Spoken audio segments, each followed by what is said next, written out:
எப்பவும் வீட்டில் வந்து ஒரு வாசனையான நிலைமை,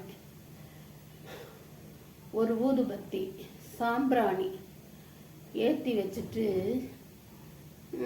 ஒன்றோ ரெண்டோ விளக்குகள் பொருத்தி வச்சுட்டு ஏற்றி வச்சுட்டு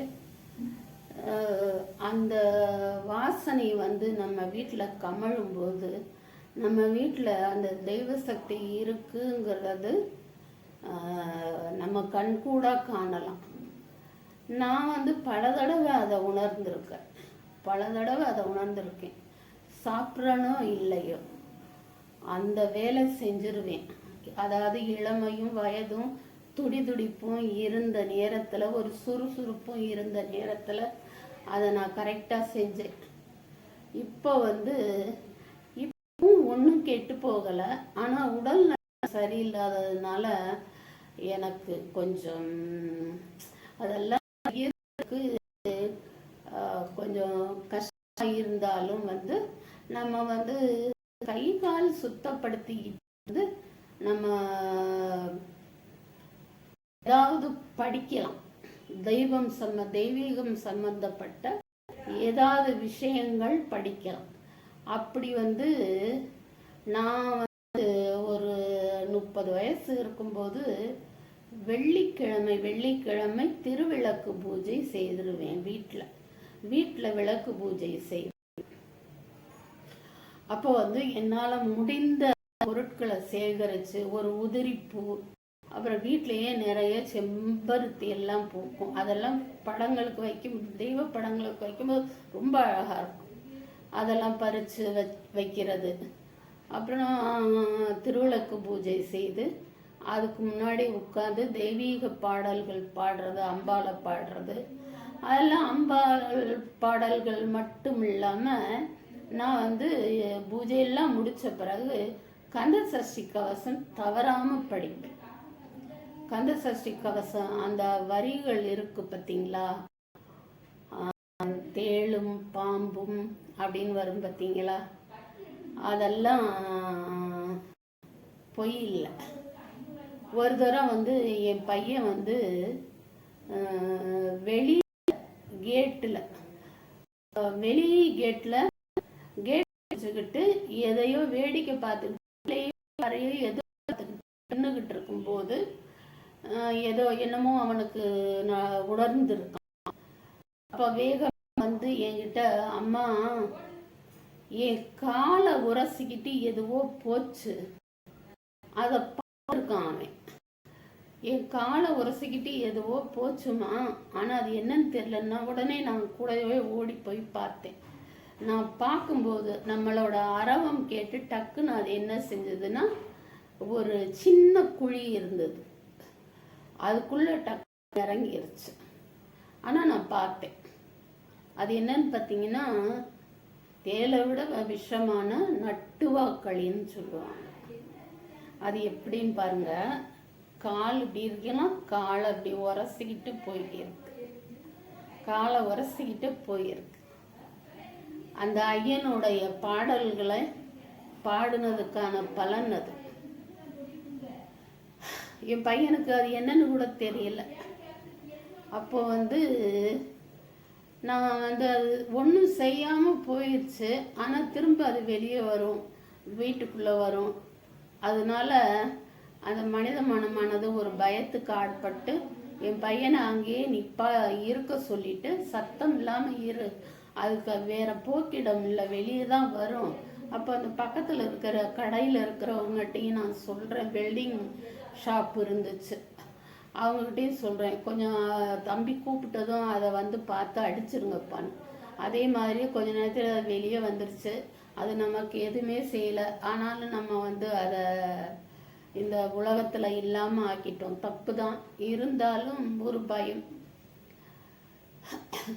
அந்த பாடல்களை பாடினதுக்கான பலனை வந்து நான் அப்படின்னு கண்கூடா பார்த்தேன். இன்னும் இது மாதிரி எத்தனையோ சம்பவங்கள். தெய்வ நம்பிக்கை இருந்தால், அந்த தெய்வ நம்பிக்கை இருக்கணும். நம்ம வீட்டில் அந்த ஒரு வாசனையும், நம்ம வீட்டில் தெய்வம் குடி இருக்குங்கிறதுக்கான ஒரு இதுவும் இருக்கணும் நமக்கு. அப்படி இருந்துச்சுன்னா எந்த ஒரு கஷ்டமும் நமக்கு இல்லை. எனக்கு நான் அந்த விளக்கு பூஜை செய்ததுக்கான பலனை வந்து பின்னால் நல்லா அனுபவித்தேன். எனக்கு கிடைச்ச எனக்கு வந்த கஷ்டங்களை தகர்த்து அது எனக்கு நல்லது செய்தது. அதுக்கப்புறம் வந்து அந்த வேலை பலுவில் எனக்கு அது முடியாமல் போயிடுச்சு. இருந்தாலும் காலையில் காலம்பறைய குளிச்சுட்டு 3 மணிக்கெல்லாம் குளிச்சுட்டு வீட்டில் 5 மணிக்குள்ளே விளக்கு ஏற்றிடுவேன் சுவாமிக்கு.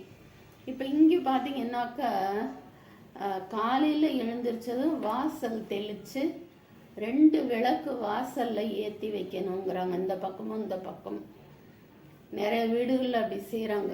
வாடகைக்கு வீடு கேட்கும்போது அவங்க சொல்கிற கண்டிஷன், காலையில் வாசலை கூட்டி தெளிச்சுட்டு இத்தனை மணிக்குள்ளே 2 பக்கம் வாசலில் 2 பக்கமும் விளக்கேற்றி வைக்கணும். உங்கள் வீட்டில் விளக்கேற்றுறீங்களோ இல்லையா, அது நீங்கள் சம்மந்தப்பட்ட விஷயம்.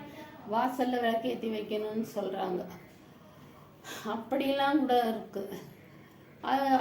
வெளியிலேயே அப்படி விளக்கேற்றும் போது நம்ம வீட்டுக்குள்ளேயும் அதை செய்கிறதுல ஒன்றும் தப்பல். நல்ல சுத்தபத்தமாக சின்ன சின்ன பிள்ளைங்களுக்கு கூட அதை பழக்கி விடலாம். நிறைய வீட்டில் நான் பார்த்துருக்கேன், பொம்பளை பிள்ளைங்க இல்லாத வீட்டில் சின்ன ஆம்பளை பசங்களை அதெல்லாம் செய்ய பழக்கி வச்சுருக்கிற ஒரு பெண்ணை கூட பார்த்துருக்கேன் நான். பூஜா சாமான்கள் எல்லாத்தையும் தேய்ச்சி பளபளன்னு ஆக்கி கொடுப்பாங்க. எங்கெங்கே எதை வைக்கணுமோ அதெல்லாம் வச்சு சாமி கும்பிட அவங்க அம்மாவுக்கு ஏற்பாடு பண்ணி கொடுப்பாங்க.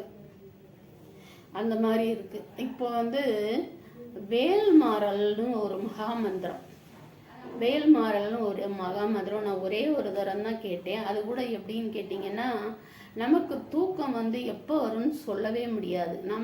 எனக்கு மட்டும்தான் நான் சொல்கிறேன். மாத்திரை போடுவேன், போட்டேன்னா சமயத்தில் 12 மணி கூட ஆயிரும் தூங்குறதுக்கு. 11 மணிக்கு மொபைலில் வச்சேன்னா 12 மணிக்கு கூட தாண்டிடும் தூக்கம் வர்றதுக்கு. நேற்று வந்து 10 மணிக்கெல்லாம் எடுத்து வச்சிட்டேன். 10 மணிக்கு வச்சதும் கொஞ்ச நேரத்தில் தூங்கிட்டேன். அந்த உறுப்புகள், மூளை, கண் சொல்கிற ஒரு செய்தி அது, நீ எனக்கு ஓய்வு கொடுத்தீன்னா நான் ஓய்வு எடுக்க முடியும்.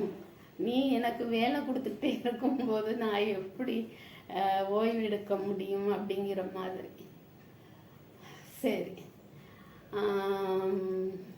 முடிஞ்சவங்க வந்து அந்த வேல்மாறல் மகாமந்திரத்தை உச்சரிங்க. இல்லைன்னா நீ உங்களால் பாட முடியலன்னா வச்சு கேட்டுக்கிட்டு, காதால் கேட்டுக்கிட்டு மனசால் அதை கிரகிச்சுக்கிட்டு வீட்டில் வேலை பார்க்கலாம். ஒன்றும் தப்பு இல்லை. அப்படியே கேட்க கேட்க நம்ம மனசில் அது பதிஞ்சிரும் தன்னால். ஒரு சில பாடல் எனக்கு வந்து எப்போவுமே கந்தசஷ்டி கவசம் காதில் ஒழிச்சுக்கிட்டே இருக்கும். அது வந்து அந்த பாடல் நம்ம டெய்லியோ இல்லை ஒரு 2 நாளைக்கு ஒரு தரமோ பாட எந்த விஷயமா இருந்தாலும் அது காதில் ஒழிக்கிற மாதிரி இருக்கும், நமக்கு மனப்பாடம் இருக்கும். அதுதான் விஷயம். சரி, நான் வந்து இரவு நேரத்தில் அந்த பாடலை ஒழிக்க விட்டு கேட்டுட்டு என்னோட நித்திரையை ஆரம்பிக்க போகிறேன். நீங்கள் வந்து அவங்க வசதிக்கு தக்கன அந்த மந்திரத்தை உச்சாடனம் செய்ய பாருங்கள், இல்லைன்னா கேட்கவாது பாருங்கள். போயிட்டு வரவா? நன்றி, வணக்கம்.